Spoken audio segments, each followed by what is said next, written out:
Bonjour Yann Bonder. Vous allez bien? Très bien, très très bien. Merci d'avoir accepté mon invitation, Yann. Donc, pour les personnes qui ne vous connaissent pas, je vais vous présenter un peu et vous me dites, vous complétez, vous m'arrêtez si je dis des bêtises. Donc, vous avez été éducateur sportif auprès d'adolescents, puis coordinateur de projets éducatifs dans les collèges pendant quelques années. Puis, vous êtes peut-être aussi un papa, je ne sais pas d'ailleurs si vous êtes papa. Oui, d'accord. Bon, très bien. Et donc, je trouvais ça intéressant de vous rencontrer parce que vous avez travaillé pendant des années auprès de jeunes, d'adolescents, que ce soit au collège ou dans le domaine sportif. Et je trouvais intéressant justement d'avoir votre vision de la jeunesse d'aujourd'hui, d'un petit peu des problématiques. Et puis éventuellement, moi, je m'adresse à une communauté de parents d'adolescents. Donc, tous les conseils sont bons à prendre. Voilà. Donc, bon, peut-être commencer, je ne sais pas si vous pouvez nous raconter un petit peu votre vie lorsque vous étiez dans les collèges, un petit peu comment ça se passait, et puis quelles sont peut-être les difficultés que vous avez pu affronter ou rencontrer, je ne sais pas comment on peut dire, mais… Alors, j'ai eu 3 vies dans le collège. J'ai été éducateur, comme on dit vulgairement pion. Donc là, c'est au quotidien, être à proximité des élèves, faire passer des règles qui sont pour tous, mais qui n'ont pas forcément sens pour tous. J'ai été responsable de vie scolaire, où là, on incarne l'autorité, entre autres. Et puis, j'ai donc été responsable de projet éducatif. Et donc là, c'était plus faire avec les élèves, même si forcément, quand on fait partie d'une équipe de vie scolaire, on fait équipe, donc on se partage les tâches aussi. Des difficultés, on en rencontre toujours parce qu'on est dans du vivant, qu'on vit en communauté. Donc forcément, il y a des conflits, des désaccords. La clé pour moi, ça a toujours été de faire sens. C'est-à-dire qu'une règle, cette génération-là, la génération qui arrive, pour eux, l'autorité, c'est pas d'être président, c'est pas d'être directeur, c'est le sens. Et donc, une règle qui n'a pas de sens, ils ne vont pas y obéir. Et je pense qu'en ça, ils n'ont pas forcément tort. Oui. Donc voilà, je m'efforçais, je m'efforce toujours, que ce soit avec des adultes ou avec des ados ou avec des enfants. Quand il y a une règle, d'expliquer pourquoi il y a cette règle. Quand on demande quelque chose, d'expliquer pourquoi on demande quelque chose. C'est pour moi le truc, quand j'ai compris, ça a fait du bien. C'est vrai, c'est intéressant ce que vous dites parce que on voit qu'il y a quand même eu une évolution ces dernières années, ou si on remonte même plus loin par rapport à notre propre éducation et celle encore plus loin peut-être de nos parents, où en fait l'autorité est incarnée par un médecin avec une blouse blanche, par un directeur d'école. Et c'est vrai qu'on voit l'évolution par rapport à ça. Et vous avez vraiment touché, je pense, vraiment le point sensible de cette évolution qui est aujourd'hui, on n'accepte pas tout et n'importe quoi parce que c'est une autorité, mais on veut comprendre, la nouvelle génération, ils veulent comprendre pourquoi, le sens, qu'est-ce qu'il y a derrière. Donc, c'est un peu plus usant peut-être. Ce que j'allais dire, c'est que ça peut être fatigant et qu'on a souvent envie de dire, mais parce que je te le dis, et c'est ça comme ça, et puis c'est tout. Mais quand on prend le réflexe, au final, ça vient assez vite. Enfin, on s'en rend plus compte, je pense. Oui, oui. Et ça devient un échange souvent. Ça devient un échange assez constructif. Ouais, mais ça, c'est bien quand on arrive à ça, justement, ça a dû vous arriver, j'imagine, avec des adolescents qui sont plutôt rebelles au départ, avec qui vous avez su créer justement un lien petit à petit, privilégié, qui petit à petit peut-être viennent se confier à vous et on sent que la relation, elle change en fait. Oui, oui. Alors, il y a forcément une phase d'observation ou de test selon, selon les enfants. Mais oui, quand on arrive à créer ce lien-là, ce lien de. Alors, il y a plusieurs étapes. Il y a le respect, il y a la confiance. Et puis après, il peut y avoir éventuellement même de la complicité. Oui, oui, ça permet de construire tout simplement quelque chose. Et c'est à partir de ce moment-là qu'on peut jouer son rôle d'éducateur au sens large. Les parents sont éducateurs, les profs sont éducateurs. Okay. Mm. Accompagner dans l'éducation, accompagner l'enfant à grandir. D'accord. Et alors peut-être pour je sais pas, compléter ou pour que les personnes qui nous écoutent se rendent compte, vous avez peut-être des exemples ou une anecdote qui vous revient par rapport à ces enfants qui étaient… Par rapport au sens, par rapport au fait de Oui, comprendre, oui, peut-être, ouais. Un élève, alors là, c'était un cas, pour le coup, c'était pathologique, c'était une maladie. L'élève avait sans arrêt besoin d'être rassuré sur l'attention, ouais, sur l'attention, et de ses propres camarades, donc ses voisins, du professeur, ce qui fait qu'il intervenait sans arrêt dans la classe, ce qui cassait un peu les pieds de tout le monde. oui, ça peut être un peu pénible, oui. Et donc, bah, il y a eu première intervention du prof principal, pas mal de choses de fait, mais une sorte de non-dit. C'était, cet élève est comme ça, il faut l'accepter. Et en concertation avec la maman, en discutant avec la maman, en discutant avec cet élève-là, on s'est dit que de toute façon, les autres élèves ne pourraient pas comprendre tant que les mots ne seraient pas posés sur la réelle cause de ce comportement-là. Donc, en accord avec la maman, en accord avec l'élève, avec l'enfant, je suis intervenu dans la classe. Dans un premier temps, sans lui, parce que lui était gêné qu'on évoque ça en sa présence. Et dans un premier temps, sans lui. Et puis, donc, on a expliqué. Il y a eu beaucoup de questions posées. Pas mal de doutes, parce que les élèves étaient vraiment agacés. On a probablement fait ça trop tard. Et la compréhension, l'échange que ça a généré ensuite, parce que l'élève est revenu, on a pu échanger, ont amené déjà davantage de compréhension de la part de tous les autres et un engagement de la part de cet élève-là en termes de communication, en termes de… Voilà, quand il demandait l'attention, ben, il savait que quand le voisin faisait un petit signe, ben, ça veut dire oui, je suis là pour toi aussi. Donc voilà, ce sont des petites choses, mais le fait d'avoir, on avait un groupe classe en conflit ouvert avec un autre élève, et donc le fait d'avoir posé des choses qui étaient importantes, qui n'étaient pas faciles à comprendre, ça a apaisé. Alors, tout n'a pas été parfait, hein, faut pas… Ça reste des enfants, des ados, donc assez égocentriques. Puis, qu'est-ce qui est parfait en fait, hein, c'est… Qu'est-ce qui est parfait, oui, c'est vrai. D'accord. Et donc, justement, c'est intéressant aussi d'avoir votre avis sur… là, il y avait l'intervention d'une maman, justement, d'une mère. Et quel est un peu le rôle, justement, entre les parents? Parce que, bon, on entend beaucoup des débats de dire, mais ça, c'est du ressort des parents, ça, c'est des ressorts d'éducation nationale. Et justement, alors, quel est pour vous le rôle d'un parent, justement, dans un cadre collectif, comme ça peut être à l'école, par exemple?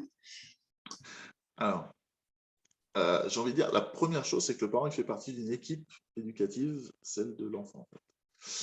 Que le parent, alors c'est le membre le plus important, dans le sens où il fait souvent référence. dans le sens où il y a un lien que personne d'autre ne pourra avoir avec l'enfant. Le parent, à mon sens, il doit accompagner, aider à grandir.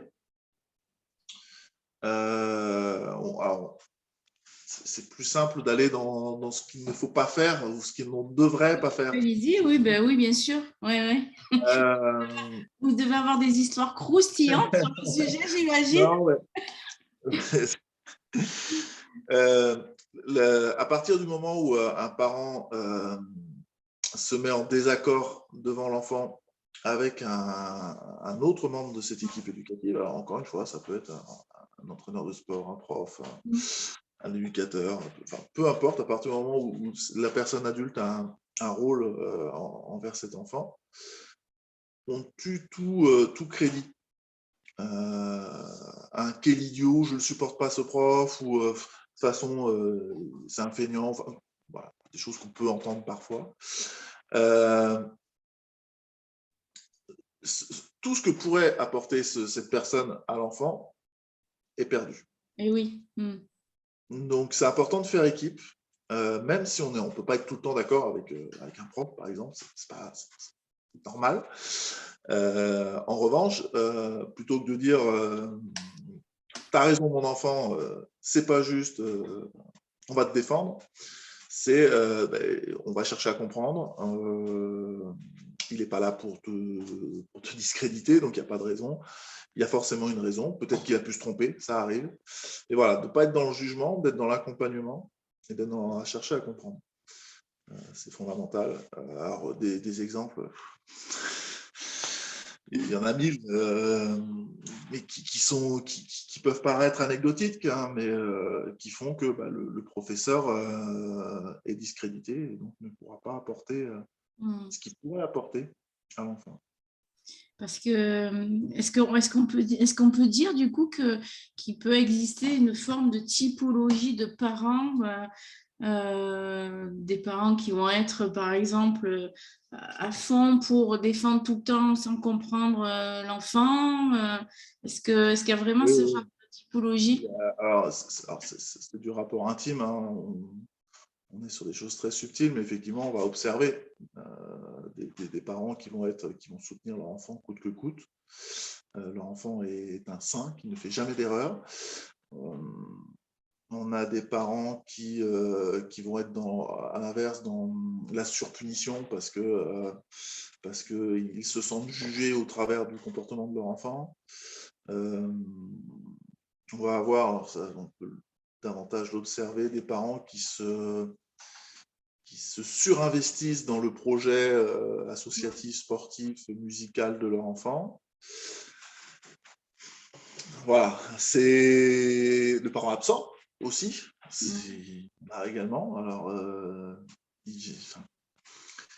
ça génère bien d'autres problèmes. C'est beaucoup plus important, je pense.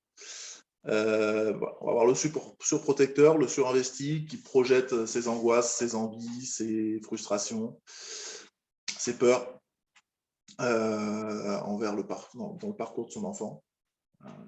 Des parents qui étaient en échec scolaire vont avoir un regard souvent plus critique avec les professeurs et l'école, tout simplement. C'est le rapport à chacun, on est dans l'humain, on est dans l'affect, on est dans l'estime de soi, donc c'est forcément très subtil. Donc, du coup, qu'est-ce qu'il faut faire? Alors, c'est la vérité est au milieu du chemin? Ouais. J'ai envie de dire qu'il faut prendre du recul sur chaque situation et ne pas oublier qu'on est là juste pour accompagner. J'ai oublié le parent qui veut protéger son enfant en l'empêchant de tomber, en l'empêchant d'échouer. Ah oui. Je ne connais pas de meilleur moyen d'apprendre que de rater. Bien sûr. Vous voulez dire qu'il y a des parents qui font des devoirs à la place des enfants? Je ne sais pas. Ça, je ne sais pas. Par contre, des parents ça arrive à des profs aussi de manière très bienveillante, hein, mais face à un élève qui veut qui a un projet d'orientation, voire professionnel, et on va lui dire non, parce que tu risques de rater. Ah oui. Si l'élève en a vraiment envie, qu'il fonce, qu'il rate, qu'il trouvera autre chose. Donc voilà, j'intervenais notamment en termes d'orientation, c'est un message que je faisais passer. Alors pas devant des millions de profs, hein, mais allez-y, osez. Oui, le conseil de classe vous dit que vous ne pouvez pas en général, mais si dans ton projet tu veux vraiment aller là, va, fais ce qu'il faut. Tu feras ce qui, tu y arriveras. Y a pas... Et puis si tu rates, tu auras toujours le temps de faire autre chose. D'accord, d'accord. Donc, vraiment, vous préconisez aux jeunes de plus s'écouter à la limite que de... Ça dépend, oui, bien sûr, mais... Il y a rêver, transformer un rêve en objectif. Voilà, on est plus dans transformer un rêve en objectif et après y mettre les étapes pour que ça devienne un plan. Mais voilà, faut pas faire des choses non plus qui sont complètement inabordables, hein, mais se donner les moyens de réussir, ouais, faut pas avoir peur. Tout à fait d'accord. Oui, et c'est difficile, hein, enfin, moi-même, parent, je pense qu'il faudrait que je me pince très fort pour dire à mon fils, vas-y, je sais que tu vas te planter, mais vas-y.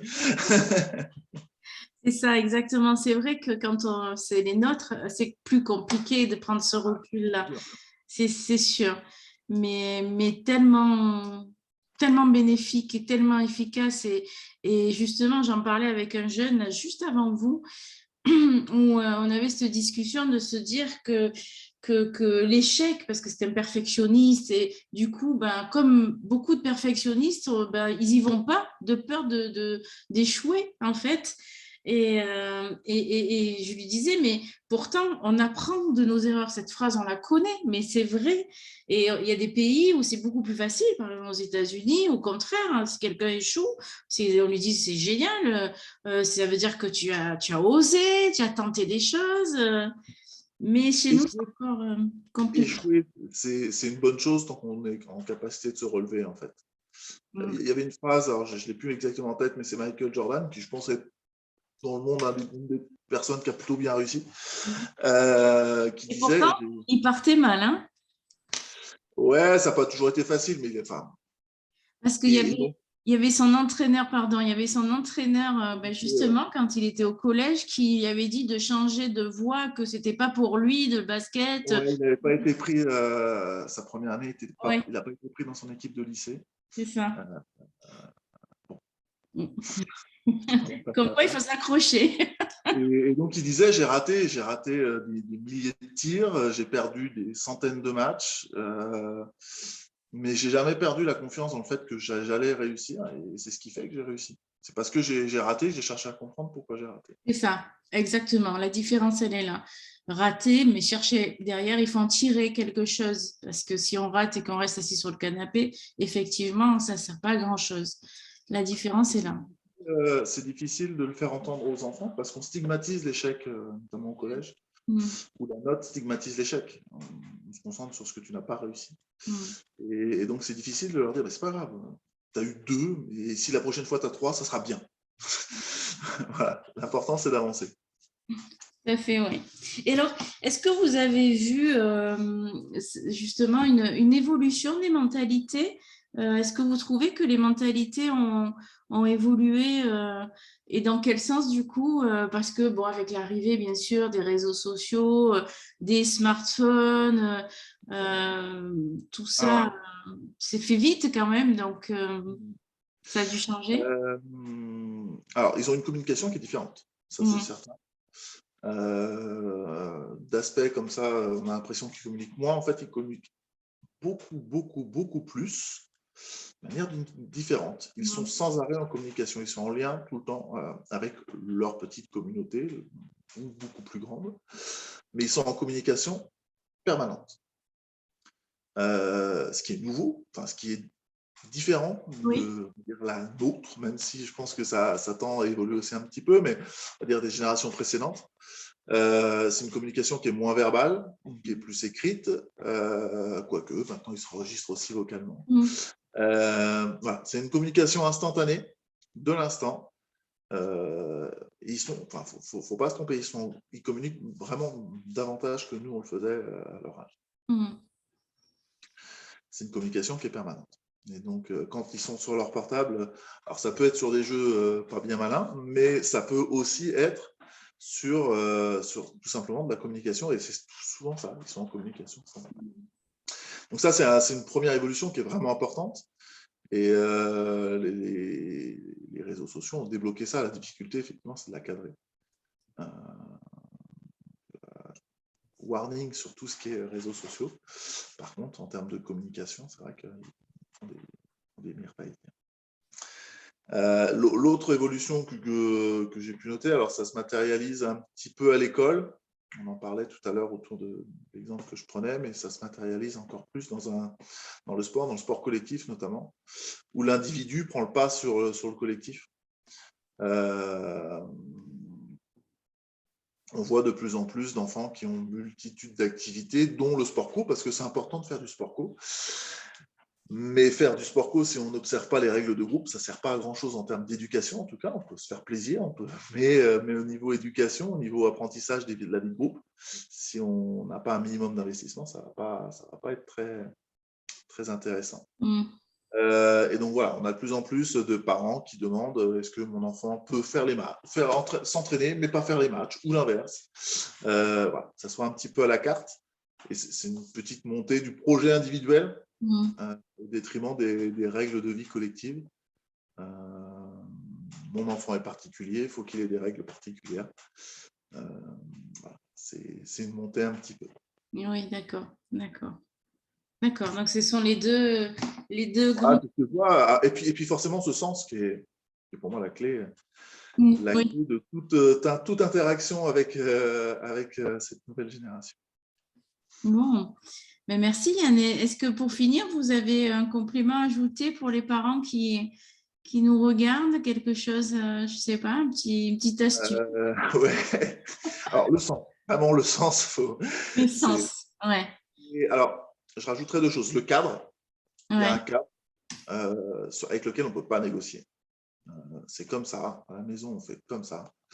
Alors, encore une fois, il faut que ça fasse sens, hein, mais il y a un cadre que, moi, je sais qu'avec mon petit garçon, le respect, c'est pas négociable. Le respect et le mensonge. Je rigole, je reprends systématiquement, c'est pas possible. À partir de là, au-delà de ce cadre-là, une fois ce cadre posé, déjà on peut avancer et on va pouvoir être dans l'échange, mais le cadre n'est pas négociable. Et puis, donc le sens, je crois que je l'ai dit assez de fois. Et puis embêtez-les. Embêtez-les. Ah ouais. Et ils sont chiants, les ados chiants, il faut les faire chier. Alors, il faut prendre le dessus. Je ne sais pas si c'est le dessus, mais c'est Sur le côté chiant. souligner leur contradiction. Ouais. Alors, il ne faut pas aller sur le terrain de l'affect parce qu'ils sont très sensibles là-dessus, on peut faire beaucoup de dégâts. Mais alors j'ai un exemple, c'était un formateur qui m'expliquait que sa fille l'appelle pendant une formation. Et il lui dit pourquoi tu m'appelles, tu sais bien que je suis en formation, uniquement si c'est urgent. Oh mon petit papa, non, je voulais savoir comment ça allait, ça va bien, merci, au revoir. Elle rappelle, elle bip. Il rappelle, quoi, tu voulais savoir si j'allais bien, je vais bien. Mais non, mais je voulais savoir. Ah, tu vois, tu m'appelais pas pour savoir si j'allais bien. Tu m'appelais pour savoir si tu pouvais sortir ce soir. Mais oui, mais papa, prochaine fois, tu me diras la vérité. Ah oui. Ce genre de choses. Pas hésiter, voilà. Alors, mettre le nez dans leurs contradictions, dans leurs petites fourberies parfois. Et puis, une dernière chose, la nuance entre l'exigence et être pénible, voire chiant. Être exigeant, c'est demander sans rien lâcher, c'est demander de ramasser les chaussettes qui traînent dans le salon. Être chiant, c'est ramasser les chaussettes et râler. Être chiant ne sert à rien avec un ado. Ce sera contre-productif. Être exigeant, c'est lui apprendre, c'est l'amener à se prendre en main. Et cette nuance est fondamentale. C'est tellement facile d'être chiant que c'est un raccourci qu'on a tous tendance à prendre. Et être exigeant, ça demande du courage, ça demande des efforts, ça demande de la ténacité, mais c'est bien plus porteur. Bon, ben, il y a plein de choses finalement. Il n'y a pas qu'un conseil là-dedans, donner du cadre, Ça part. les secouer un peu, être exigeant mais pas pénible et donner du sens. Voilà, donner du sens, communiquer, parler. Et les aimer, leur montrer de l'amour. Et évidemment, leur montrer de l'amour. Alors, selon notre rôle, selon notre, en tant que parent, selon notre façon notre capacité à pouvoir le faire, hein, on le fait tous de manière différente. Mais peu importe notre rôle, leur montrer du respect, de l'amour, de la considération, quelque chose qu'ils ont besoin. Ils sont en crise d'identité, donc ils ont besoin d'être rassurés par rapport à ça. Donc, leur montrer de l'affect, ça compte toujours. Bon, ben on va finir sur cette belle parole. Ils sont géniaux, les ados. Fatigants parfois, mais géniaux. Moi, je les kiffe. Hein. Merci beaucoup, Yann, de ce temps accordé. Et puis, ben, à bientôt. À très bientôt.